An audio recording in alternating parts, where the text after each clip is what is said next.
Tani, me siguri, do thonë që sa po kam ndërhyrë në punë të drejtësisë. Por, në asnjë mënyrë jo. Unë këtu sot do them vetëm një të njëmitën e atyre që kam në fakt për të thënë, për ndërhyrjet jo vetëm të pajustifikueshme, po dhe të panevojshme, të gjyqësorit në punët e ekzekutivit dhe të legislativit bashkë. Të pajustifikueshme sepse shteti ka 3 pushtete të pavarur nga njëri tjetri, dhe nëse njëri prej tyre hyn në punë të tjetrit, shteti nuk funksionon si duhet. Kjo vlen kur pushteti ekzekutiv ndërhyn në punë të pushtetit gjyqësor dhe po njësoj vlen kur pushteti gjyqësor ndërhyn në punët e pushtetit ekzekutiv. Dhe do ta shpjegoj më pas çfarë kam parasysh. Por përpara do të them që pikërisht sepse ne e besojmë që kur kushtetuta demokratike e Republikës Shqipërisë dhe të gjitha kushtetutat demokratike të Europës ku duan të bëjnë pjesë thonë se ka 3 pushtete të pavarura dhe këto 3 pushtete të pavarura nuk mund të jenë në letër siç ishin deri përpara se sa ne të bënim gjithçka kemi bërë, po duhet të jenë realitet. Kjo parti, kjo shumicë qeverisëse, i hyri detit në këmbë. Dhe pas 100 e kusur vjetësh shtet shqiptar, ne i dham pavarësinë reale pushtetit gjyqësor. Prandaj dhe unë, që e kam udhëhequr kokëforcisht partinë dhe këtë shumicë në rrugën e përpjet për pavarësimin e gjyqësorit, nuk bëhem kur pishman. Pavarësisht lloj-lloj bombash artizanale që kurdisen nga lloj-lloj prokurorësh e gjykatësish, lart e poshtë nëpër Shqipëri, të cilët shija e pavarësisë reale i deh. U mjegullon arsyen, u erson syt dhe i nis në drejtime që të cënojnë pavarësinë e pushteteve tjera. Duke i bërë minimalisht shkelës të lirive dhe drejtave të njerëzit, se maksimalisht ka ende shumë më keq, po unë nuk do zgjatem këtu. Dhe prandaj dhe sot rreziku i utkryqit të mjegullt në këtë aspekt nuk është që ekzekutivi apo legislativi të cënoj pavarësinë e gjyqësorit, po është që gjyqësori të gjymtoj jo thjesht pavarësinë e 2 tjerëve, por aftësinë e 2 tjerëve për të funksionuar. Dhe kjo ka ndodhur në vende të tjera. Nuk është diçka e panjohur në historinë e zhvillimeve të drejtësisë, por kjo nuk mund të ndodhi në këtë vend, sepse ky vend që është në ngjitje të vazhdueshme nuk e ka në asnjë mënyrë luksin të frenohet e jo më pastaj të ribjerë aty ku ishte. Çfarë është përveç se ndërhyrje brutale në territorin e pushteteve të tjera, pezullimi i ministrit nga një prokuror dhe gjykatës me vendim të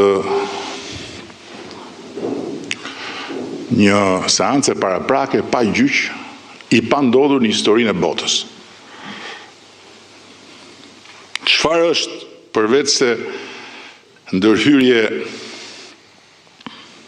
gjymtuese në territorin e pushtetit legislativ, përpjekja e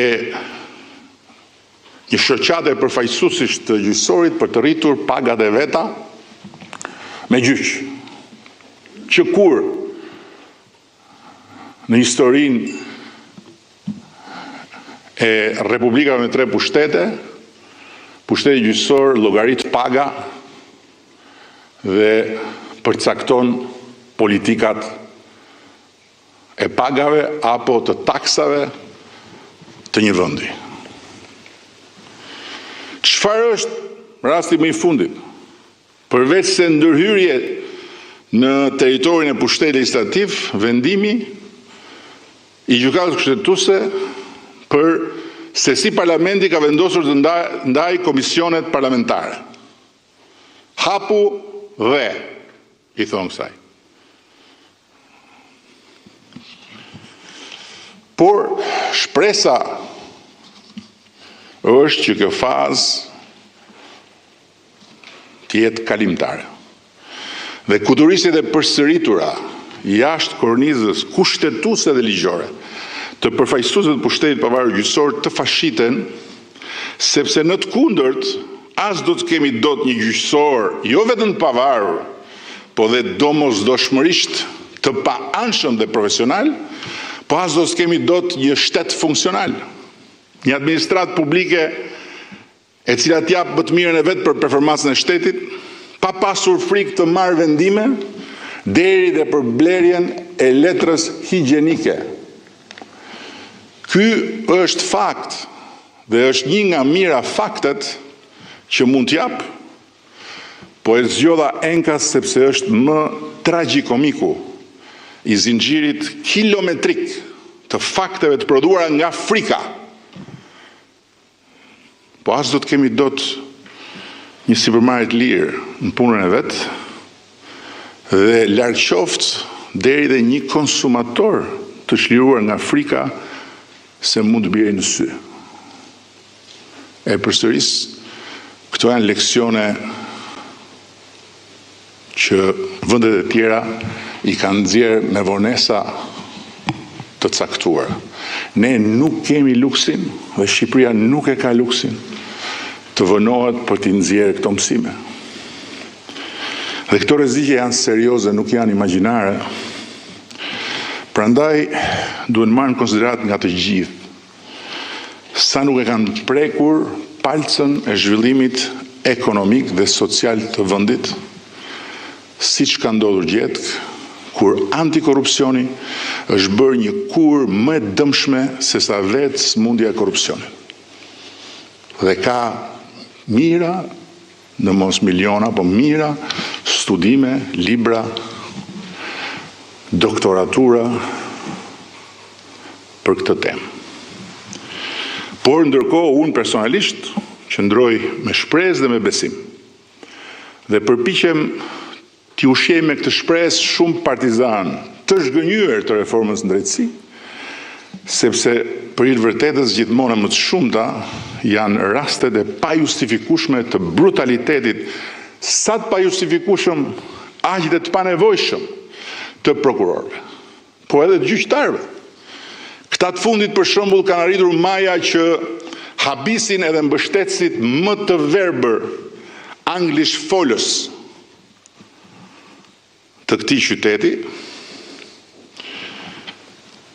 të reformës në drejtësi dhe të gjyqtarëve të prokurorëve, të cilët kur dëgjojnë që një gjykatës i thot prokurorit rëndoje dorën se e ke të lehtë akuzën, apo një tjetër gjykatës në apel i jep ankusit një dënim edhe më të rëndë se sa ai që kishte në shkallën e parë, këta kujtojnë anglisht folësit se këto janë bomba artizanale të propagandës qeveritare. Këto janë fakte. Fakte të tmerrshme. Por halli më i madh është se nuk ka asnjë reflektim të dukshëm në horizontin e pushtetit gjyqësor. Dhe këtë perceptim shqetësues ma përcon një fakt, për mua shumë domethënës, që kur unë ngre shqetësimet saj natyre, këshillat e prokurorisë dhe gjyqësorit, sipas rastit, më ngjeshin si pull poste mbi fjalët e mia, ca deklarata nervoze, si ato të njerëzve që një daull e dasme ju prish gjumin e drekës, me ca thirrje bajate për aktorët politik, që të mos i bëjnë presion drejtësisë, bla, bla, bla.